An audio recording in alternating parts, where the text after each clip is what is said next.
Hello दोस्तों, मैं अंकित थवाइट आप सभी का हमारे यूट्यूब चैनल थवाइट लर्निंग क्लासेस में एक बार फिर से स्वागत करता हूं। हमने पिछले क्लास में शुरू किया था चैप्टर 13 चैप्टर 13, जिसका हमने प्रश्नावली 1 देख लिया था। प्रश्नावली 1 से वैसे क्वेश्चंस तो नहीं आते, वो सिर्फ समझाने के लिए था, तो मैंने उसको ऊपर ऊपर से बताया। मेन जो हमारा काम है प्रश्नावली 2, इसके 4 क्वेश्चन हैं, चारों मोस्ट इंपॉर्टेंट क्वेश्चन हैं। इसको हम अच्छे से देखेंगे और मैं डिटेल से आपको समझाने का कोशिश करूँगा। सीधा हम पहले क्वेश्चन में चलते हैं, क्योंकि क्वेश्चन के अंदर में जो चीज़ आएगा, जो समझाने लायक रहेगा, मैं वो समझाऊंगा, मैं सारी चीज़ें नहीं समझाऊंगा। तो देखिए, सबसे पहला क्वेश्चन क्या है। एक समरूप त्रिभुज की रचना करना है जो कि दिए गए त्रिभुज का 3/5 गुना हो। इसका मतलब क्या समझ रहे हैं आप? इसका मतलब क्या है? समरूप त्रिभुज मतलब क्या होता है कि दो ऐसे त्रिभुज जिनका आकार अलग अलग हो लेकिन एक जैसे दिखते हों, सिमिलर हों। जैसे मान लो एक ये छोटा त्रिभुज हो गया और सेम ये ऐसे करके उसी का बड़ा हो गया। तो आकार अलग अलग है लेकिन दिख सेम रहा है। मतलब ये ऐसा तो नहीं है त्रिभुज, मतलब जैसा ये है ये वैसा ही है, सिर्फ आकार जो है अलग है, तो इसको बोलते हैं समरूप। ठीक है, तो समरूप त्रिभुज का मतलब समझ गए। अब क्वेश्चन में हमको वही बोला है कि एक त्रिभुज पहले बनाना है और उसी त्रिभुज को आधार लेकर हमको दूसरा त्रिभुज बनाना है जो कि पहले त्रिभुज का 3/5 गुना हो। अब ये 3/5 का अर्थ क्या है ये समझाता हूँ पहले। देखिए 3/5 ये क्या है, एक से कम है, एक से छोटा है ना, क्योंकि अगर 3 को 5 से भाग देंगे तो ये दशमलव में आएगा, मतलब एक से कम है। एक से कम है, इसका अर्थ क्या निकलेगा कि जो त्रिभुज हम पहले बनाएंगे और दूसरा त्रिभुज जो उसके हिसाब से बनाएंगे वो उससे छोटा रहेगा। ठीक है, छोटा रहेगा मीन्स, देखो अब इसको शुरू करते हैं और इसके सारे क्वेश्चन जो है 3 पद में हल होंगे। तीनों पद को मैं आपको स्टेप से जैसे हम स्टेप से पढ़ते हैं उसी हिसाब से मैं आपको बताऊंगा। तो एक समरूप त्रिभुज का रचना करेंगे और उसके अलावा फिर एक और त्रिभुज बनाएंगे। तो जो दूसरा त्रिभुज बनाएंगे वो पहले जो त्रिभुज बना रहेंगे उससे क्या रहेगा, छोटा रहेगा। कितना छोटा रहेगा? 3/5 गुना। अब करते हैं हम क्वेश्चन शुरू। तो सबसे पहले क्या करोगे, दिया क्या क्या है ये देखो, है ना। पहला क्वेश्चन है, एकदम डिटेल में मैं समझा रहा हूँ लिख के, उसके बाद बाकी क्वेश्चन से आपको वो समझना पड़ेगा कि कैसा हुआ है। क्या क्या दिया है ये देखो। हमको एक समरूप त्रिभुज बनाना है पहले, समरूप त्रिभुज। अब देखो ना, इसमें कुछ नाम दिया है ना, ना कुछ लेंथ दिया है कि इतने सेंटीमीटर का होना चाहिए। तो इसके लिए हमको आज़ादी है, मतलब हम अपने हिसाब से कुछ भी कर सकते हैं। तो हम समरूप त्रिभुज क्या दिया है हमको, PQR दिया है। ठीक है, क्वेश्चन में। तो सबसे पहले हम क्या करें, समरूप त्रिभुज बनाएं। तो इसका कुछ वो दिया है नहीं, तो अपने हिसाब से हम जैसा चाहे वैसा बना सकते हैं। ये हो गया समरूप त्रिभुज, क्या हो गया, PQ और R। ठीक है, इतना ही दिया है, PQR समरूप त्रिभुज। अब क्या करेंगे, देखो आगे क्या करेंगे। आगे देखो ये 3/5 गुना है, मतलब कि हमको प्राप्त क्या करना है, समरूप त्रिभुज ये दिया है, प्राप्त क्या करना है ना, प्राप्त करना है कि जो नया त्रिभुज बनेगा वो क्या रहेगा, 3/5 गुना रहेगा। एक नया त्रिभुज ABC प्राप्त करना है, जो उसको अच्छे से लिखना पड़ेगा, है ना। नया त्रिभुज मतलब कि एक समरूप त्रिभुज प्राप्त करना है, एक नया समरूप त्रिभुज प्राप्त करना है, समरूप त्रिभुज ABC प्राप्त करना है। दूसरा त्रिभुज जो बनेगा उसका नाम क्या देंगे हम, ABC। पहला PQR हो गया, तो जो दूसरा त्रिभुज रहेगा ABC प्राप्त करना है, त्रिभुज ABC प्राप्त करना है, जो क्या रहेगा, जो PQR का 3/5 गुना होगा, जो PQR का 3/5 गुना होगा। ठीक, ये पहला स्टेप था हमारा, जो दिया है वो ले लिए, जो प्राप्त करना है वो ले लिए। अब इसमें हमको क्लियर हो गया कि क्वेश्चन में हमको करना क्या है। अब करना कैसे है ये सीखेंगे, आइए सीखते हैं। इसके लिए से देखो, इसमें 2 प्रकार से रहेगा। एक पहले हम डायग्राम बनाएंगे और दूसरा क्या करेंगे, उसका रचना कैसे किए हैं वो लिखेंगे। तो रचना के लिए मैं रचना को बाद में बताऊंगा, पहले डायग्राम में समझाता हूँ कि क्या क्या हो रहा है। देखो 3/5 गुना है, इसमें बड़ा कौन सा है ये देखो, बड़ा क्या है इसमें, 5 बड़ा है। अब हम क्या करेंगे, जैसे ये त्रिभुज है, तो देखो त्रिभुज में क्या होता है, लंब कर्ण आधार होता है, ये पता है। तो हम किसी भी चीज़ को आधार मान सकते हैं यहाँ पे, क्योंकि तीनों बराबर है। तो मान लो अगर हम PQ को आधार मानते हैं तो हमारा जो अगला लाइन बनेगा वो त्रिभुज के विपरीत साइड बनेगा। अगला लाइन मतलब रुको समझाता हूँ मैं। जैसे पी क्यू है, सबसे पहला स्टेप क्या करेंगे, हम एक ऐसा करके लाइन खींचेंगे। ठीक है, ये लाइन खींचे, इसको हम दे दिए नाम पी एक्स। ओके, ये पी एक्स दे दिए।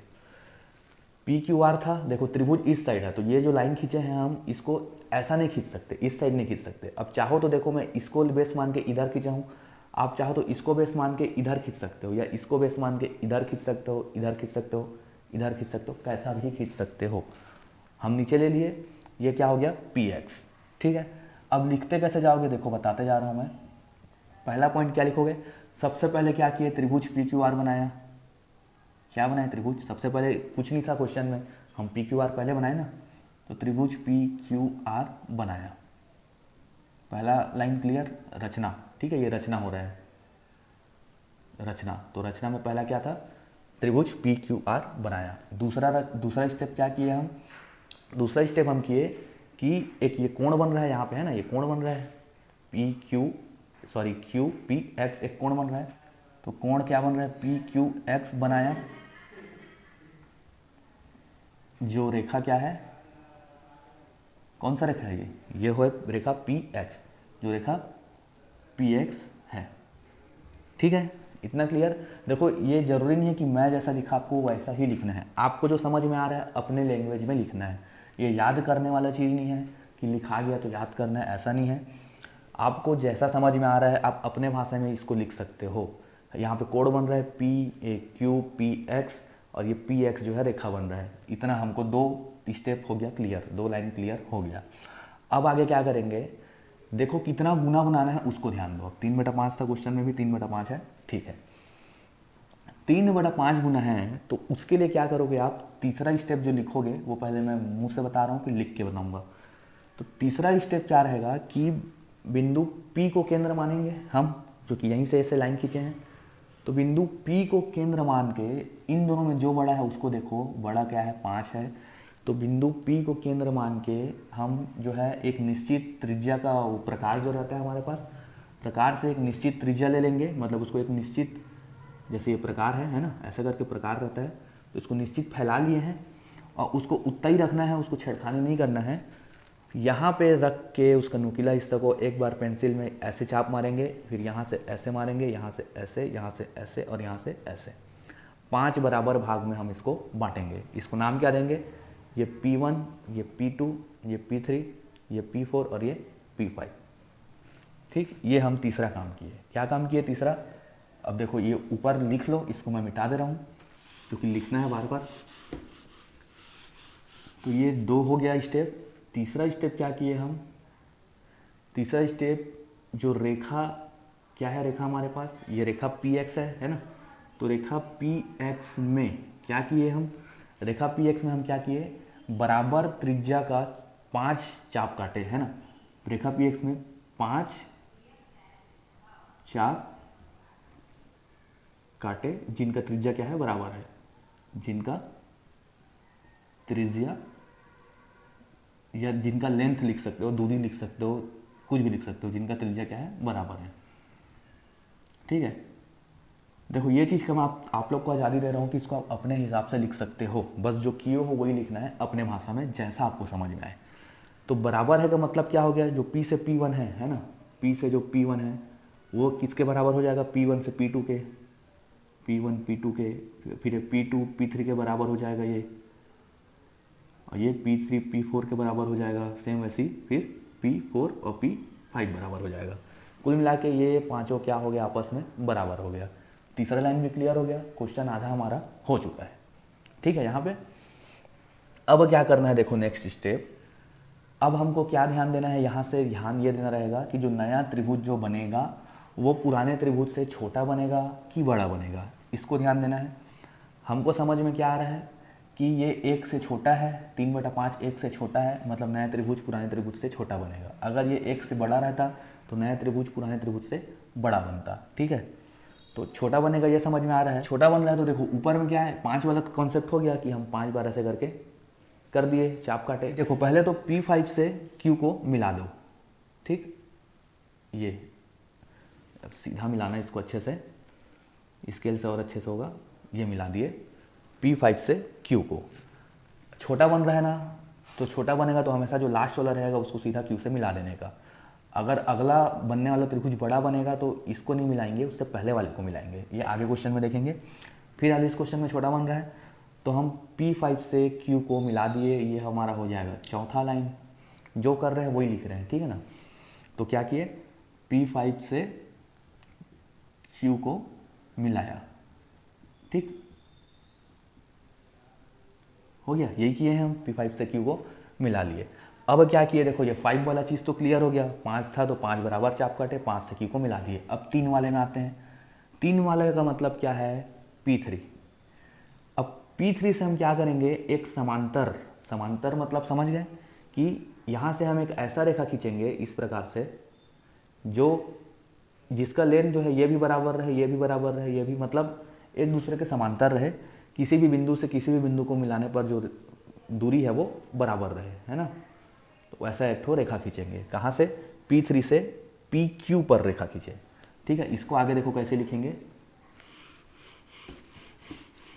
फिर यहाँ से ये लास्ट स्टेप फिर बचेगा, फिर क्वेश्चन क्लियर हो जाएगा। तो 5वां स्टेप हम क्या किए कि जो रेखा PX में बिंदु P3 है, मतलब P3 से, है ना, ये क्या है, P3 से PQ में, मतलब P3 से देखो PQ में बिंदु, इसको C मान लो, नया त्रिभुज, क्योंकि हम ABC बनाने वाले थे, है ना, तो ये C आ गया। तो PX में जो है P3 से PQ में, 2 बार में लिखा गया क्या, PQ में बिंदु C से मिलाया, है ना, बिंदु C से मिलाया।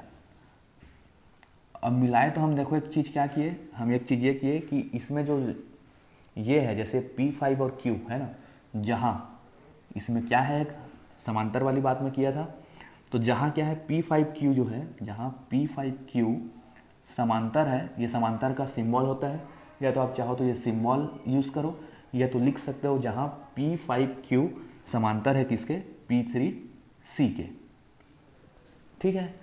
इतना लिख दोगे ना तो वर्णन पूरा नहीं लिखना पड़ता, और अगर ऐसा नहीं करोगे तो क्या लिखोगे, जहाँ P35 समांतर है P3C के, तो ये इसके समांतर हो गया। अब समांतर आपको खींचना है, या तो आप स्केल से नाप के खींचो, या दूसरा तरीका मैं बताता हूँ जिसमें एग्जैक्ट बनेगा, क्योंकि स्केल वाले में थोड़ा ऊपर नीचे हो ही जाता है। एग्जैक्ट बनाना है तो क्या करोगे, अब P5 में चांदा को, उसको क्या बोलते हैं, प्रकार को रखोगे, प्रकार को रख के ऐसे करके एक कट बनाओगे, ठीक है। और किसी भी लेंथ में ना, मतलब छोटा रहे, ज़्यादा बड़ा ना रहे, ऐसे यहाँ प्रकार रखे, ऐसे करके कट बनाए, बन गया। अब उसमें बिना छेड़छाड़ के P3 में आओ, P3 में भी रख के ऐसे करके कट बना दो, बना दिए। अब ये रेखा नहीं है मान लो, है ना, जब रेखा नहीं था तब की बात है। P5 से कट बनाया, यहाँ बना, फिर P3 हमको बनाना है P3 से, तो P3 में रख के कट बनाया, ये बन गया कट। अब क्या करो, जहाँ पे देखो ये कट मिला है ना, ये दोनों चीज़ समझ में आ गया, ऐसे करके यहाँ से बनाया, ऐसे करके यहाँ से बनाया, खत्म। अगला क्या किए, ये जहाँ पे मिला है ये वाला, यहाँ पे प्रकार को, उसको प्रकार को रखो और इस दूरी को नापो ऐसे करके, और उस दूरी का चाप में उसको सेट कर लो। फिर यहाँ पे रख के उसको ऐसे करके, यहाँ से एक ये बना हुआ है कट, यहाँ पे रख के फिर एक ऐसे करके कट बना दो, जो इस दूरी का रहेगा उस दूरी का यहाँ से रख के ऐसे कट बना दो, तो यहाँ पे एक बिंदु मिल जाएगा। अब इसी बिंदु को इसके सीध में लेके ऐसे करके खींचोगे तो वो इसके समांतर आ जाएगा, ठीक है। ये फिक्स तरीका है, 100% इसमें समांतर आता है। अब मेरे डायग्राम में थोड़ा ऊपर नीचे चल रहा है, लेकिन आपका एकदम एग्जैक्ट आएगा। तो क्या बन गया यहाँ से, P3C मिल गया हमको, ये P3C मिल गया, 5वां लाइन क्लियर हो गया। अब क्या किए, 6वां लाइन क्या करेंगे हम, सेम वैसी C से, जैसे अभी P3 को PQ में मिलाए, वैसे C को PR में मिलाएंगे इसके समांतर, ठीक है। तो ये ऐसा करके एक और बनेगा इसके समांतर। तो इसको लिखोगे आप, क्या लिखोगे, अब इसको A नाम दे देते हैं, है ना। तो AC जो है, मतलब क्या किए हम, यहाँ तक हो गया। फिर बिंदु C को क्या किए, बिंदु C से एक रेखा खींचे, किसमें, PR में, बिंदु C से रेखा PR में खींचे, PR में खींचे, तो क्या प्राप्त हुआ हमको, जहाँ A प्राप्त हुआ, तब क्या है, बिंदु A प्राप्त हुआ। और जो A प्राप्त हो रहा है वो क्या रहेगा, यहाँ पे भी देखो अगला लाइन क्या लिखोगे, जैसे यहाँ पे हम ये समांतर लिखे थे वैसी सेम AC समांतर रहेगा किसके, RQ के। तो इतने के बाद क्या लिखोगे, इतना लिखने के बाद जहाँ ए सी समांतर रहेगा किसके, आर क्यू के। ठीक, ए सी समांतर है किसके, आर क्यू के। ओके, अब इसमें भी चाहो तो क्या कर सकते हो, देखो इसमें भी सेम वैसी चाप काट के समांतर बनाओगे। कैसे बनाओगे, पहले यहाँ रखोगे, यहाँ देखो अब ये लाइन नहीं है मान लो। ओके, ये लाइन है नहीं हमारे पास, अब हमको समांतर इससे खींचना है। यहाँ प्रकार को रखो, किसी भी दूरी में सेट कर लो अपने मन से, ऐसे करके काट लो चाप। यहाँ से रख के काटे, यहाँ से रख के फिर ऐसे काट लो, ऐसे करके। अब यहाँ पे प्रकार को रख के इस दूरी को नापो और यहाँ पे रख के उसी दूरी का ऐसे करके चाप काट लो। फिर ये बिंदु हो गया और ये बिंदु हो गया, ये दोनों बिंदु को ऐसे करके मिला लो। तो ये किसके, इसके क्या आ जाएगा, समांतर। 100% तरीका है समांतर लाइन खींचने का। ठीक है, अब देखो हमको क्या मिल गया, नया त्रिभुज। ये अब इसको यहाँ बी नाम भी दे दो। ये बिंदु दो नाम कैरी कर रहा है। ठीक है, पी भी, ये इसके इसी का नाम पी भी है, इसी का नाम बी भी है। हमको क्या मिल गया, अब देखो ए बी सी मिल गया, ए बी सी मिला। जो कि पुराने वाले मतलब ये बड़ा त्रिभुज था, अगर ये 5 है पूरा बड़ा त्रिभुज, तो छोटा वाला जो त्रिभुज है वो 3 है ना। क्योंकि देखो 1 2 3 4 5 था, तो अब ये नया जो बना है वो इसके बराबर बना है, मतलब ये 3 के बराबर बन रहा है। तो इतना करने के बाद क्या क्या करोगे, ये छठवां लाइन हो गया। सातवां लाइन क्या लिखोगे, सातवां लाइन लिखोगे, देखो ये तो मिल गया था, ए सी मिल गया था, अब ए बी भी मिल गया, अब बी सी तो पहले ही मिल गया था यहाँ से जब हम किए थे तब, ये लाइन खींचे थे तब। तो इस प्रकार से क्या होगा, अतः हमको क्या हो गया, ए बी सी प्राप्त हुआ। ठीक है, जैसे ही हम इसको मिलाए, सी से पी आर में जैसे ही रेखा खींचे ऐसे करके, तो जो प्राप्त हुआ वो हमारा क्या हो गया, ए बी सी प्राप्त हुआ। और हमको यही क्या करना था, प्राप्त करना था। तो ये हमारा क्या हो जाएगा, इतना पूरा जितना लिखा था वो आपको लिखना पड़ेगा, यही हमारा क्या होगा, आंसर। ठीक है, और इसमें एक छोटा सा चीज़ और है, वो भी लिखना ज़रूरी है, तो वो भी बताता हूँ मैं आपको। तो ये ए बी सी तो प्राप्त हो गया, लेकिन इसको हमको अब क्या करना पड़ेगा, जस्टिफिकेशन देना पड़ेगा, प्रमाण करना पड़ेगा। तो प्रमाण करने के लिए क्या लिखोगे, अगला मैं बोला था 3 स्टेप रहेगा। पहला स्टेप में हम जो जो दिया था और जो प्राप्त करना था वो लिखे। दूसरा स्टेप में हम डायग्राम बनाए और साथ ही साथ रचना लिखे कि डायग्राम कैसे बनाए। और ये तीसरा स्टेप क्या रहेगा, प्रमाण। प्रमाण में क्या करोगे, देखो यहाँ पे हमको ये एक त्रिभुज है और ये एक त्रिभुज है, ये एक त्रिभुज है और ये एक त्रिभुज है। अब देखो ये आकार में से छोटा है लेकिन दिख सेम रहा है, इसी को समरूप बोलते हैं, जो शुरू में मैं बताया था। तो प्रमाण में क्या करोगे, देखो त्रिभुज जो नीचे वाले को पहले रखो, नीचे वाले को जब देखेंगे हम P से देख रहे हैं, तो P3 C ये जो है वो समरूप है किसके, P5 Q के। तो ये समरूप का चिन्ह वो होता है, सिंबल होता है, ये P5 Q के समरूप है, मतलब ये जो है वो इसके समरूप है, वही चीज़ मैं लिखा हूँ। तो यहाँ से क्या लिख सकते हो, देखो P3 बटे क्या होगा, P5 ये बटा ये होगा, और सेम ऐसे ये बटा ये पूरा लेंथ होगा। तो ये क्या है, PC बटे PQ बराबर क्या होगा, PC बटे PQ। और इतना लिखने के बाद सीधा सीधा हमको 3/5 गुना चाहिए था, तो 3/5 लिख दो। बस ये पहला हो गया था। और दूसरा क्या है, दूसरा त्रिभुज हमारा ऊपर में बन रहा है। सेम वैसी क्या रहेगा, ऊपर में जो त्रिभुज है जो ABC है वो किसके समरूप है, PQR के। PQR मत लिखो क्योंकि ABC ऐसा लिखे हैं तो इसको RPQ लिखना पड़ेगा, है ना। तो RPQ के सेम ही बात है, उसमें कोई ज़्यादा फर्क पड़ना नहीं है। तो अगर ये सिमिलर है तो ये क्या हो जाएगा, देखो जो AB है, AB बटा BR, अब इस बार B को लेके चल रहे हैं, यही इसी बिंदु को अब इस बार B में लेके चल रहे हैं, BR हो जाएगा। BR वो बराबर है किसके, देखो BA बटा BR हो गया, वो किसके बराबर है, BC बटे BQ के, BC बटे BQ के, है ना। और इसको फिर लिख के सीधा ऐसे करके लिख दो, सीधा 3/5। ये देखो यहाँ पे आप डायरेक्ट लिख रहे हो लेकिन चेकर समझ जाएगा कि ये वो बता रहा है कि ये 5 था पहले, उसको 3 कर लिया है, तो यही 3/5 वो बता रहा है। देखो P3 क्या है, P से P3 हमारा क्या है, 3 है, यहाँ से यहाँ तक 3 बराबर भाग में बटा है, तो P3 की जगह हम 3 लिख दिए। P5 कितना है, 1 2 3 4 5 है, तो P5 की जगह हम 5 लिख दिए।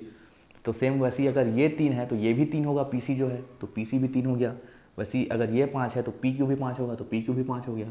तो ये जो लिखे हो इसका मतलब बहुत बड़ा है, लेकिन आपको सिर्फ इतना ही करना है, 2 त्रिभुज ऊपर 2 त्रिभुज नीचे दोनों को समरूप किए और ये ऐसा भिन्न में लिख दिए छोटा बड़ा करके एक बार, मतलब ये छोटा ये छोटा ये बड़ा, ऐसा लिखे और सीधा जो प्रूफ करना था वो लिख दिए 3/5, लास्ट में लिख दिए प्रूव्ड, मतलब प्रमाणित हो गया कि हमारा जो नया डायग्राम आया है वो पुराने डायग्राम का 3/5 गुना मतलब उससे छोटा है।